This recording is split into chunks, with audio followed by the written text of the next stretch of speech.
यजामहे सुगन्धिं पुष्टिवर्धनम्। नमस्कार फ्रेंड, बहुत बहुत स्वागत अभिनंदन मेरे चैनल एस्ट्रो रेखा में। फ्रेंड्स, 13 अप्रैल 2022 को कलयुग का राजा राहु कर रहा है राशि परिवर्तन। अब देखिए, 13 अप्रैल 2022 को राहु वृष राशि से निकलकर मेष राशि में प्रवेश करने जा रहे हैं। वो वहां पर 18 महीने तक रहेंगे।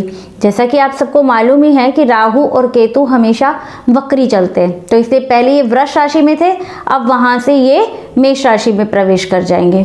अब देखिए, जब ये राहु अपना 18 महीने का गोचर मेष राशि में पूर्ण करेगा, उस समय ये मेष राशि में तो रहेगा ही रहेगा, इसके साथ साथ 4 प्रमुख नक्षत्रों से भी गुजरेगा। सबसे पहले ये सूर्य के नक्षत्र कृतिका नक्षत्र में जाएंगे, राहु का गोचर होगा। उसके पश्चात ये शुक्र के नक्षत्र भरणी नक्षत्र में गोचर करेंगे। उसके पश्चात ये केतु के नक्षत्र में प्रवेश करेंगे और फिर सबसे अंत में अपने स्वयं के नक्षत्र में भी प्रवेश करेंगे। अब देखिए, जब ये मेष राशि का प्रभाव तो 12 राशियों पर रहेगा ही रहेगा, लेकिन जब ये सूर्य के नक्षत्र में प्रवेश करेंगे तो उस समय कहीं ना कहीं आपके सूर्य की जो राशि है सिंह राशि का प्रभाव भी कुछ ये अपने फलों में प्रदान करेंगे। उसके पश्चात जब ये शुक्र के नक्षत्र में प्रवेश करेंगे तो कहीं ना कहीं शुक्र की राशियों से संबंधित प्रभाव भी ये आपको प्रदान करेंगे। तो इसी प्रकार से इनके फलों में जैसे जैसे ये जब केतु के नक्षत्र में जाएंगे तो केतु से संबंधित फल भी प्रदान करेंगे। कलयुग में राहु की शक्ति असीमित है। राहु पल में चाहे तो किसी को रंक से राजा बना दे और राजा से रंक, क्योंकि राहु हमेशा जो भी अपने फल देता है वो अचानक से देता है। फ्रेंड, आज इस वीडियो में हम बात करेंगे मकर राशि, कुंभ राशि और मीन राशि के राहु के राशिफल के बारे में। वीडियो शुरू करने से पहले मेरा आपसे एक निवेदन है, यदि अभी तक आपने मेरा चैनल सब्सक्राइब नहीं किया है तो प्लीज़ उसको सब्सक्राइब कर लें। साथ ही साथ यदि किसी एक विषय पे आप मुझसे कोई एक प्रश्न पूछना चाहते हैं तो आप कमेंट बॉक्स के माध्यम से मुझसे पूछ सकते हैं। मैं यथासंभव आपको उत्तर देने का प्रयास करूँगी। फ्रेंड्स, जो भी मेरा ये राशिफल है आप उसको चंद्र राशि के आधार पर ही देखें। अब देखिए, जन्म पत्रिका में चंद्रमा जिस भी राशि के अंदर विद्यमान है वही आपकी राशि होगी।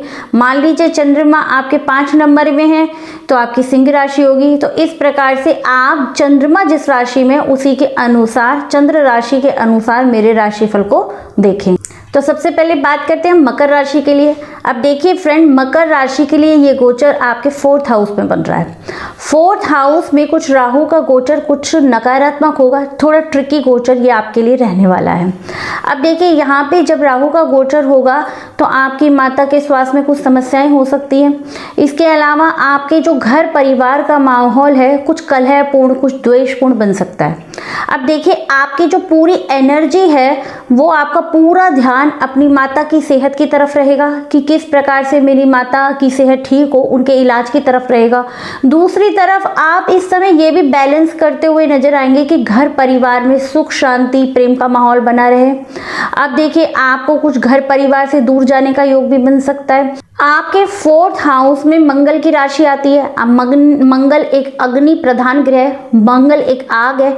अब यहाँ पर जब आपके राहु का गोचर होगा तो ऐसे में आपका स्वभाव में कुछ गर्माहट, कुछ आक्रामक तरीके का आपका नेचर हो जाएगा। आप बात बात पे गुस्सा करने वाले होंगे। एक बार अपनी जन्म पत्रिका में मंगल की स्थिति और दशा को अवश्य देख लें। यदि आपकी जन्म पत्रिका में मंगल की स्थिति ठीक है और दशा कुछ आपकी फेवर की है तो फ्रेंड फिर आपको उतने अधिक नेगेटिव रिजल्ट नहीं मिलेंगे, जो कि मैं आपको पूर्व में बता चुकी हूँ। उससे कुछ कम नेगेटिव आपके लिए ये गोचर रहेगा। यदि कहीं मंगल की स्थिति भी प्लेसमेंट आपकी पत्रिका में कुछ खराब है, इसके अलावा यदि दशा भी आपके अनफेवर की या अकारक ग्रहों की चल रही है तो ऐसे में रिजल्ट कुछ अधिक नेगेटिव हो सकते हैं। अब यदि हम फायदे की बात करें तो इस गोचर काल में आप कोई नया वाहन ले सकते हैं। इसके अलावा आपके लिए कोई नया मकान, नई प्रॉपर्टी या फिर कोई नई जमीन इत्यादि खरीदने का योग भी बनेगा। बस यही है कि आप थोड़ा अपने गुस्से पे, सावधानी की बात करूं तो आप अपने गुस्से पे कुछ काबू रखें। घर परिवार में जितना हो सके शांति का माहौल बनाए रखें।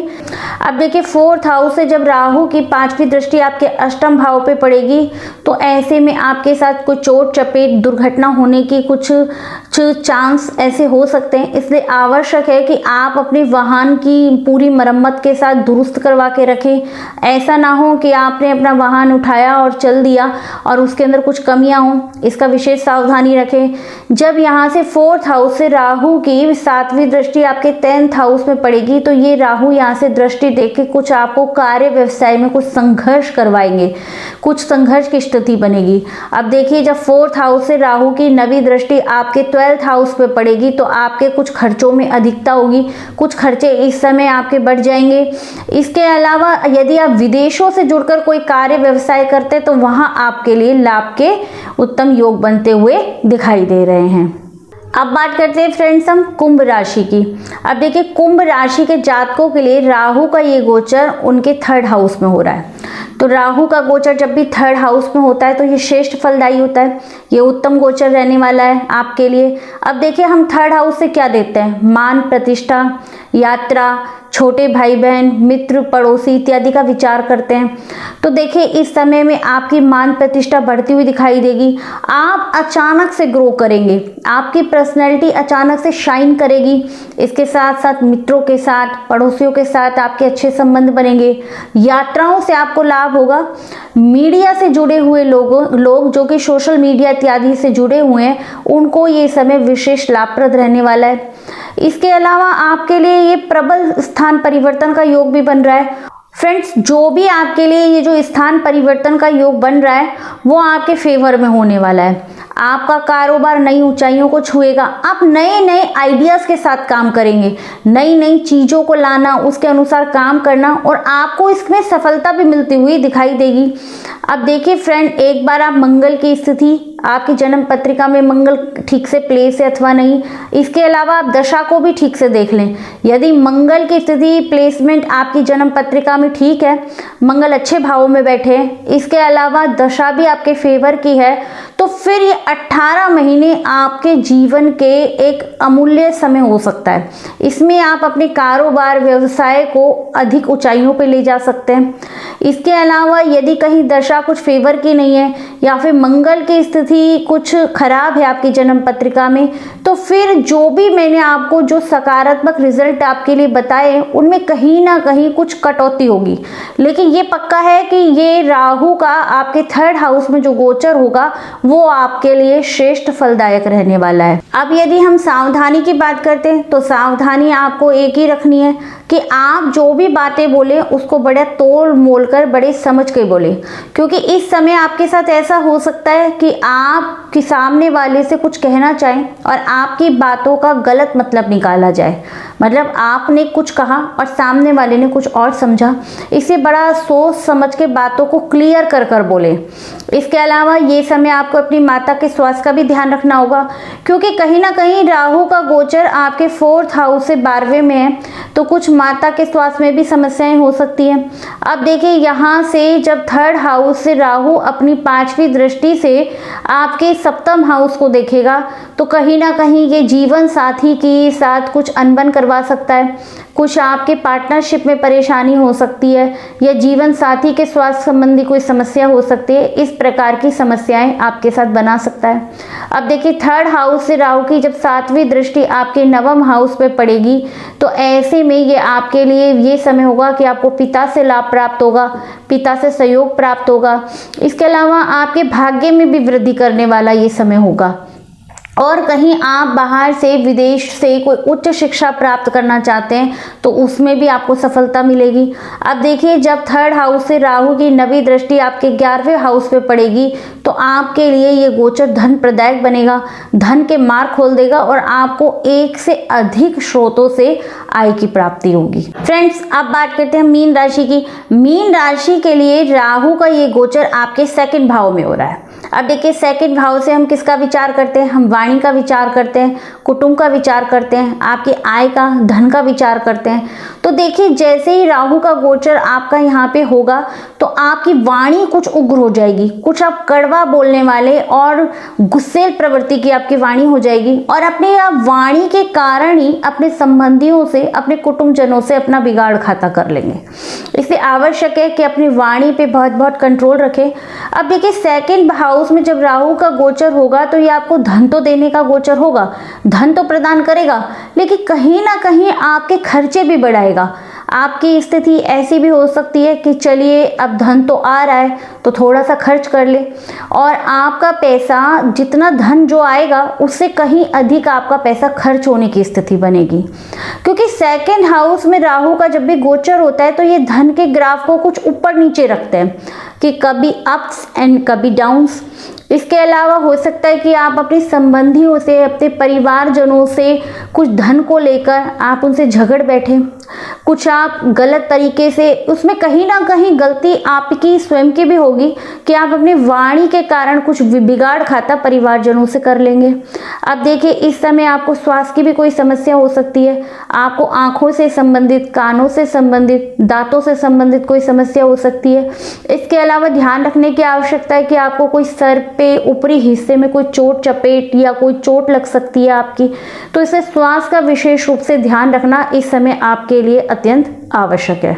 अब देखिए फ्रेंड, एक बार आप अपनी जन्म पत्रिका में मंगल की स्थिति को अवश्य देख लें और अपनी दशा को भी देख लें। यदि मंगल की स्थिति आपकी जन्म पत्रिका में ठीक से प्लेस है मंगल और आपकी दशा आपकी फेवर की है, आपके कारक ग्रहों की कहीं दशा चल रही है, तो ऐसे में जो भी मैंने पूर्व में नेगेटिव बातें बताई हैं वो कुछ कम होगी, थोड़ा सा नेगेटिवनेस उसमें कम होगा। इसके अलावा अब देखिए जब सेकंड हाउस से राहु की 5वीं दृष्टि आपके 6th हाउस में पड़ेगी तो आप शत्रुओं से परेशान रहेंगे। इसके अलावा जैसा कि मैं पहले बता चुकी हूँ कि आपको कुछ रोग इत्यादि आपको परेशान कर सकते हैं।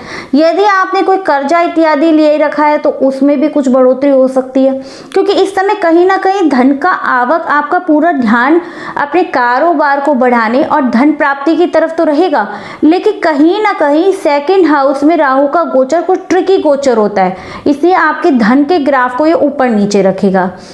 अब देखिए सेकंड हाउस से जब राहु की 7वीं दृष्टि आपके अष्टम भाव से पड़ेगी तो ऐसे में आपका कोई ससुराल पक्ष से कोई झगड़ा हो सकता है या ससुराल पक्ष में किसी को हानि हो सकती है, आपको तो लड़ाई झगड़ा इत्यादि हो सकता है, तो इसका विशेष रूप से ध्यान रखें। इसके अलावा आपके साथ कोई चोट चपेट दुर्घटना इत्यादि भी हो सकती है, इससे आवश्यक है कि अपने वाहन को प्रॉपर रूप से उसकी मरम्मत इत्यादि, उसकी सर्विस करा के रखें।